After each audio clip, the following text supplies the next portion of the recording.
here to discuss our choices and procedures for the All-School Summer Read of 2018. Here are our finalists for Summer Reading 2018.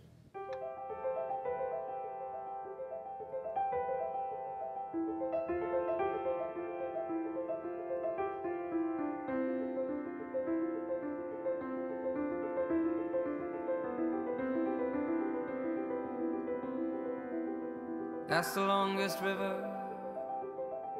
Ask her what she started. Your English teacher gave you a paper handout last week to help prepare you for today's voting. And while having a written synopsis is a great way to learn about a book, nothing quite like reading the first page or two to really get an idea of a writer's style.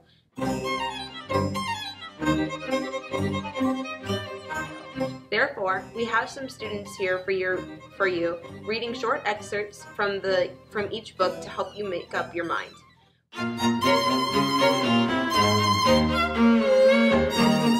We're going to start with Wonder. This is a very popular book right now, so many of you may already know the story or have seen the movie. If you've read it already, that's okay, but you will be expected to read it again. Why read a great book only once, right? For those of you who don't know the story, here's a little background.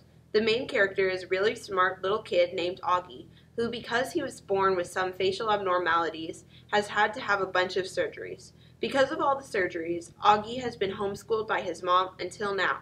This book starts when the family decides that Augie should go to public school for the first time in his life.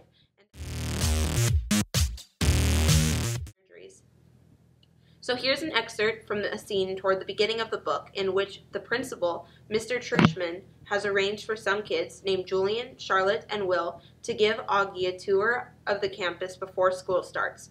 The excerpt will be performed by advanced drama students Bella Stack, Alec Diaz,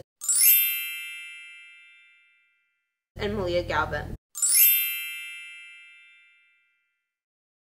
with help from Houston Santiago.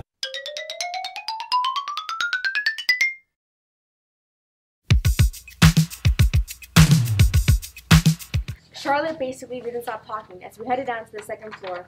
She was describing the play that I put on last year, which was Oliver.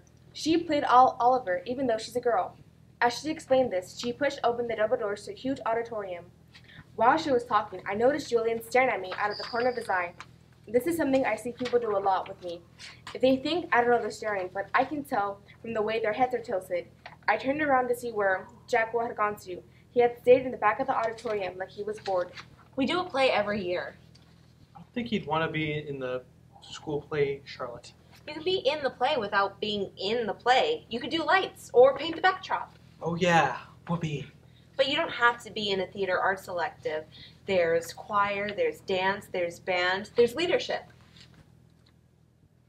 Only dorks take leadership. You're so annoying. I'm taking the science elective. Cool. Science elective is supposedly really hard. No offense, but you've never ever been in a school before. Why do you think you're going to be smart enough to take the science elective? I mean, have you ever studied science before? Like real science, not the ones in the kid. Yeah? He was homeschooled. His mom taught him. Is she a teacher? Is your mother a teacher? How can someone who's not a real teacher actually teach science? Can we just go to the library? Why is your hair so long? I didn't know what to say, so I just shrugged. Can I ask you a question? I shrugged again. Didn't he just ask me a question? What's the deal with your face? I mean, were you in a fire or something? Julian, that's so rude. I'm not being rude, I'm just asking a question. Mr. Twishman said we could ask questions if we wanted to. Not rude questions like that. Besides, Mr. Trishman already told us. He was born like that. You just weren't listening. Jeez, Julian, shut up. You shut up. Come on, August. Let's just go to the library. That was an excerpt from Wonder. Now for our second choice. This book is called All American Boys. This is a great book that isn't just for boys, by the way. All American Boys was co-written by an award-winning writer named Jason Reynolds and his co-author, Brendan Kiley. Not only is this book a New York Times bestseller, it's also won the Coretta Scott King Award. Coretta Scott King, as most of you know, was the widow of Dr. Martin Luther King Jr., and winning this prestigious award tells us that this story promotes brotherhood, nonviolent social change, peace, and honor. These are values that all Segerstrom Jaguars can get behind for sure. The excerpt that Sajal Simon will be reading today is from the beginning of the novel.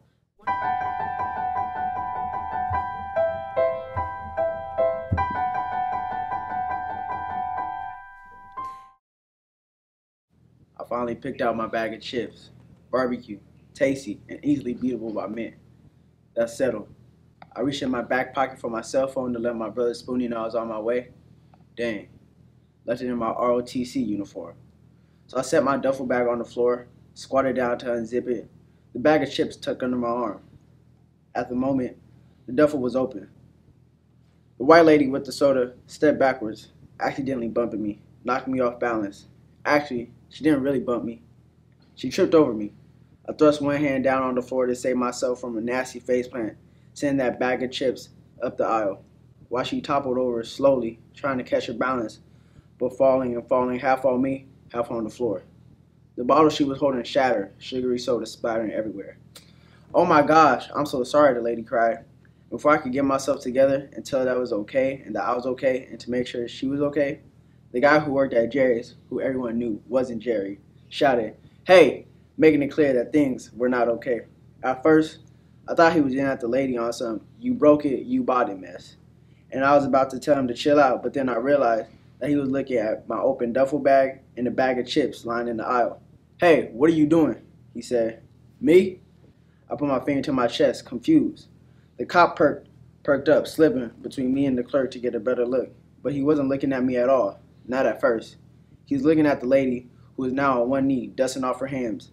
"Ma'am, are you okay?" the officer asked, concerned. Yes, I'm." And before she could finish her sentence, the sentence that would have explained that she had tripped and fell over me, the cop cut her off. "Did he do something to you?" Again, me? What the heck was he talking about? I zipped my duffel bag halfway because I knew that I would have to leave the store very soon. No, the lady was now standing, clearly perplexed by the question. "Yeah, he was trying to steal those chips," the clerk interrupted.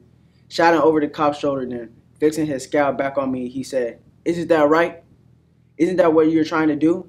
Isn't that what you put in your bag?" "Man, I ain't trying to steal nothing," I explained, getting back to my feet. My hands were already up, a reflex from seeing a cop coming towards me. I glanced over at the lady who was now slowly moving away toward the cookie and the snack and the cake aisle. "I was just trying to get my phone out of my bag when she fell over me," I tried to explain. But the policeman shut me down quick. "Shut up," he barked, coming closer. "You're not understanding," I pleaded, unsure of what was happening. "I have the money right here." With my free hand, I reached into my pocket to grab the dollar I had designated to pay for one of those stupid chips. But before I could even get my fingers on the money, the cop had knotted me up in a submission hold. My arms twisted behind me. Pain searing up to my shoulder, he shoved me through the door and slammed me to the ground, face first. Hurt so bad the pain was a color. White. A country sound in my ear as bone and my nose cracked. Thank you, Sajal, for reading that excerpt from All American Boys, our second option for Summer Reading 2018. Now let's hear a short excerpt from our third choice, called The Book of Unknown Americans by Cristina Henriquez. Instead of one or two main protagonists like Wonder or All American Boys, this novel is told from multiple points of view and will be read by multiple students.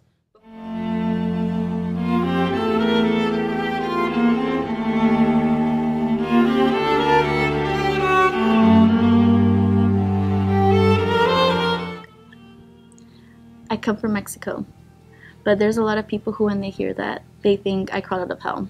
They hear Mexico and they think bad, devil, I don't know. They got some crazy ideas.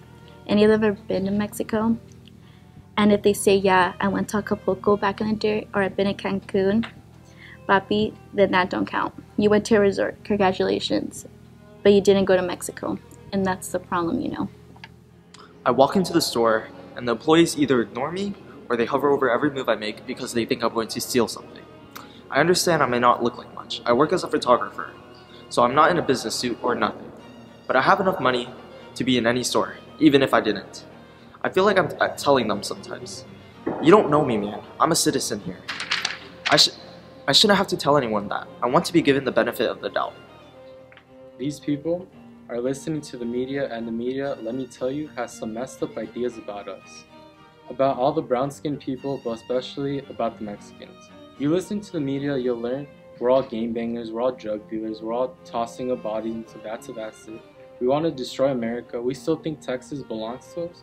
We all have the swine flu. We all carry machine guns under our coats. We don't pay any taxes. We're lazy. We're stupid. We're all wetbacks who cross the border illegally.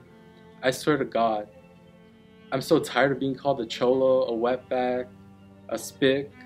It happens to me all the time. When I walk down the street, I don't want people to look at me as a criminal or someone as they can spit on. I want them to see a person who has just as much right to be here as they do. A person who works hard, or a person who just loves their family, or a person who's just trying to do the right thing. I wish just one of those people, just one, would actually talk to me. Talk to my friends, man. And yes, you can talk to us in English. I know English better than you, I bet. But none of them even want to try. We're the unknown Americans. The ones no one even wants to know. Because they've been told they're supposed to be scared of us. And because maybe if they did take the time to get to know us, they might realize we're not that bad. That maybe even we're a lot like them. And then who would they hate?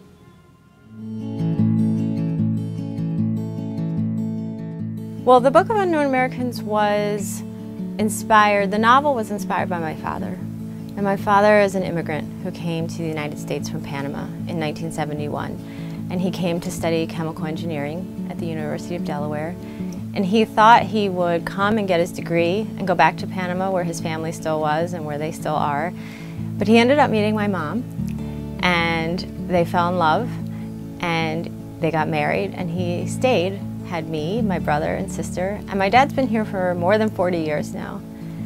And my mom and I were talking one day about the way that immigrants are portrayed in the media. And she said, you know, no one from the newspaper is ever going to call Pop and ask him for his story. And I said, you know, that's true. And it was a shame. And I thought as a writer that I had the power to tell, if not exactly his story, but stories like his. So that was kind of part of the idea of how the book was born. Okay guys, that was option number 3, The Book of Unknown Americans by Cristina Henriquez. Now it's time for you to vote. Please open your Chromebooks and use the electronic ballots provided on Google Classroom. Please cast your vote before you leave seminar today. Will it be Wonder, All American Boys, or The Book of Unknown Americans? You decide.